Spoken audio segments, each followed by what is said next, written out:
the day after Thanksgiving. I remember my grandparents really loving Get Shorty. They were huge into this one, and then GoldenEye as well. They loved. My grandparents. Well, my family has never really been big on the Bond franchise, but GoldenEye was different. I don't know if it has to do with Pierce Brosnan, but they really loved GoldenEye.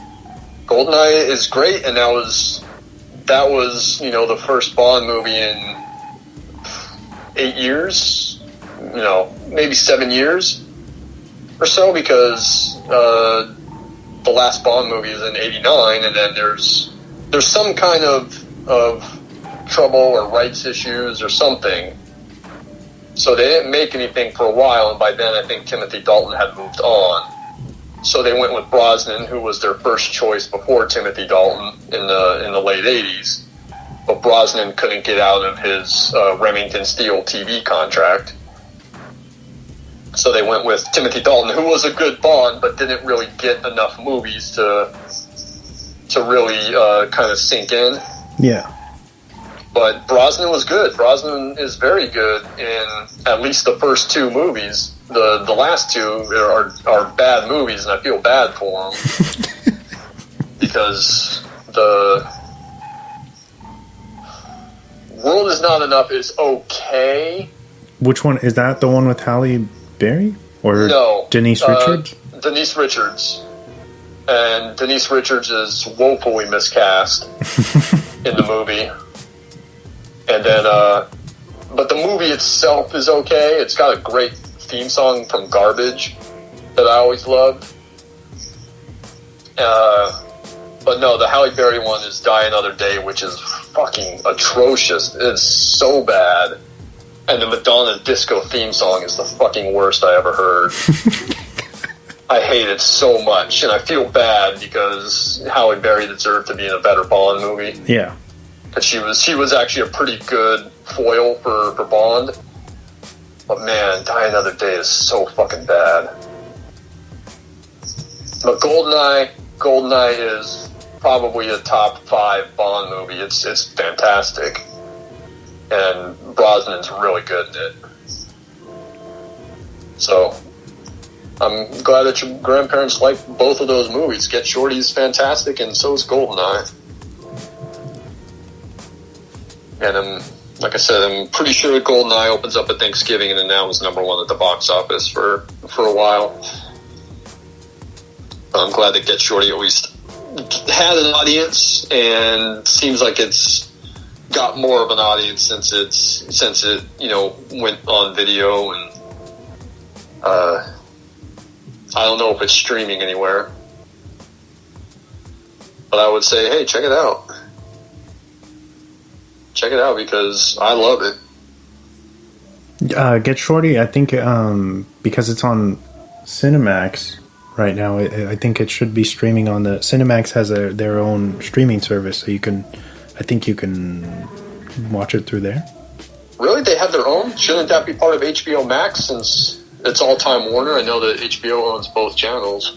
No, I know for a fact that the Cinemax has their own separate streaming service because interesting. Yeah, it was because I did the 7-day free trial through, I think it was through the Apple TV thing, and yeah, you can watch like specifically everything that's being played live on the Cinemax channel is available to stream, like basically on demand. Oh, cool. Yeah. Cool. Well, check out that Hunted show I told you about if you still have the time. Yeah, definitely I will. You said it only lasted 1 season? I think it was only 1 season. But Melissa George is good in it. So I got a postscript on technically Out of Sight, but to bring it back with the Get Shorty and Travolta. All right.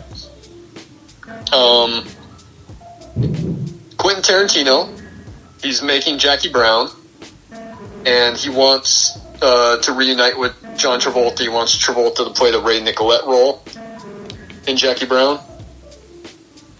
And Travolta can't do it because he's making Face Off, or he's committed to Face Off at the time. because both of those were shooting around the same time. Mm-hmm. So the part of Ray Nicolette goes to Michael Keaton, who, as we discussed earlier, was one of the original people that they were looking at to play Chili Palmer. And in my opinion, I think that the right actors ended up in the right roles, because Travolta's fantastic as Chili Palmer, and I love Michael Keaton as Ray Nicolette, and I don't know if I could really see Travolta in that role. Yeah, I feel like that's one of definitely Keaton's stronger roles. Yeah, and he's great in Jackie Brown, but he reprises the role in Out of Sight in a cameo. He plays Ray Nicolette in Out of Sight for a scene, and coincidentally, Dennis Farina is in Out of Sight as well. He plays Karen Sisco's dad. He plays Jennifer Lopez's dad in the film. And Michael Keaton and Dennis Farina have a scene where Farina's kind of busting his balls because he's a DEA agent, but then he transfers to FBI, and he's literally wearing a shirt that says FBI. Mm-hmm. And Farina breaks his balls and says, "Hey, do you ever wear a shirt that just says undercover?" That's a good scene that they share together, and it's just a cameo from Michael Keaton as Ray Nicolette in Out of Sight, which, as we discussed, was also written by Scott Frank, who wrote Get Shorty. And Out of Sight is another perfect Elmore Leonard adaptation. Just a quick side note, I feel like when I watching Get Shorty, and just the dialogue and the delivery and everything, and how everything goes down, it reminds me a lot of Shane Black's work. Yeah, they're very quippy, very, very tough guy dialogue, but also very funny. Mm-hmm. Excuse me. Yeah, absolutely. I was just thinking about Kiss Kiss Bang Bang, which you and I did last Christmas. Yes. And thinking about, the real kind of funny, snappy, tough guy dialogue. And very much like Harry in Kiss Kiss Bang Bang, and Robert Downey Jr.'s character is kind of acting like a tough guy, but has no idea how much in over his head he is. Mm-hmm. And I think, with Harry Zim and Get Shorty, it's the same thing. And then, Farina is a tough guy. Ray Bones is a tough guy and Get Shorty, but also not the brightest, because he doesn't even know, he doesn't realize that Chili is setting him up. Good pull, man. Thanks, man. I actually do. I have a few Swan facts. I'm not sure. I don't think you killed all of them. Well, hey, man. That's, bring them up. I'll just read them through, even though I think we did discuss a few of them, but Danny DeVito's Martin Weir character was actually modeled after Dustin Hoffman. Yeah, Dustin Hoffman was one of the actors they were thinking of for Chili Palmer. But no, we didn't get into the fact that Martin Weir's character was inspired by Dustin Hoffman. Dustin Hoffman in real life. Yes, in real life. Also, I think I also read that Dustin Hoffman, upon seeing Get Shorty, he suspected that Martin Weir was actually modeled after him. He picked up on it, which is that's pretty funny, right? Hey, man, that must say something if you can spot your own behavior in a fictional character. It was due to John Travolta largely made sure most of Leonard's original dialogue was left in the movie. I guess the studio, they tried to kind of muck up the screenplay and make a lot of his dialogue like kind of toned down. Like generic? Or why? What is the point of that? Well, I know during production, Sonnenfeld was saying that a lot of, like, it was taking too long to film a lot of stuff. Like, I guess, like, really? the scene, it's a lot of dialogue scenes. Yeah.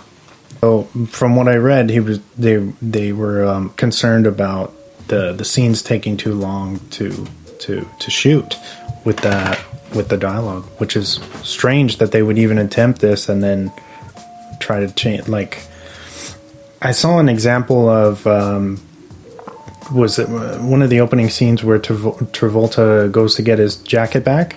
Uh-huh. And then you see like Leonard's original dialogue, and then what they wanted to put there, and it's just so watered down and boring. Man, that's what happens when you let studio guys get involved, dude. Like, because I'm sure that Scott Frank, you know, because we didn't really discuss it. Like, I read the book years ago, probably around the time that the movie came out. I think I was still in high school when I read it, but the movie and the film are pretty close. The movie doesn't veer too far away from that novel. Yeah. So, like, I have a hard time believing that Scott Frank changed a whole bunch.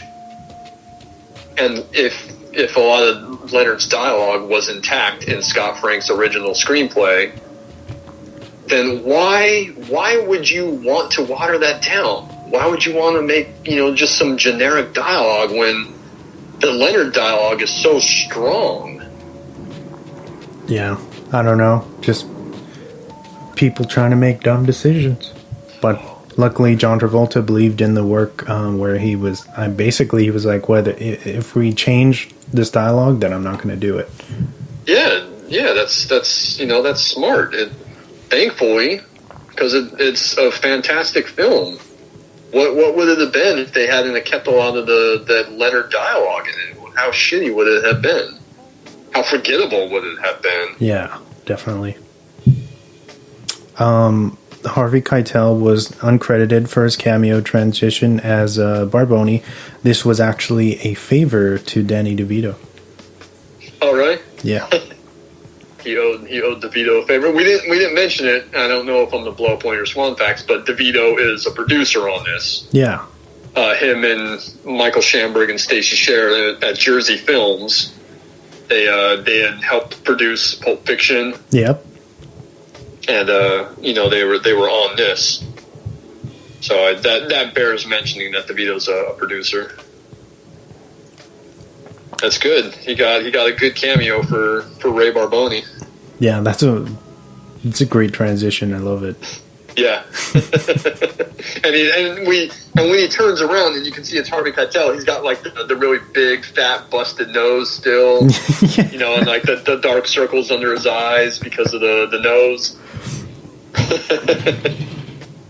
At the time of the film's release, the author Leonard believed that this was the most authentic adaptation of one of his works.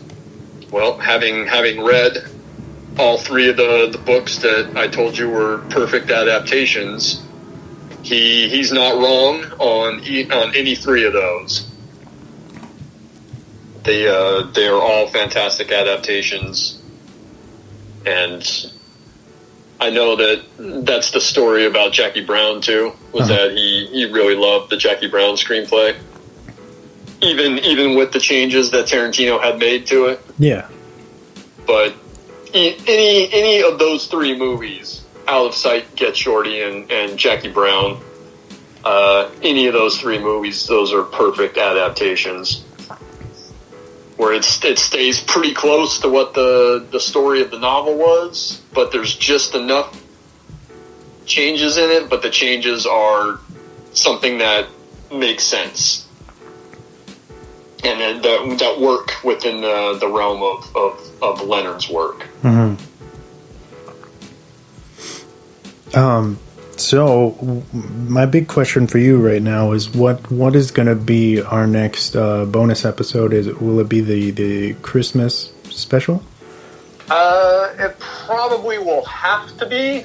I don't know if we can squeeze in another. I mean, I certainly could have the time. But what would it be? We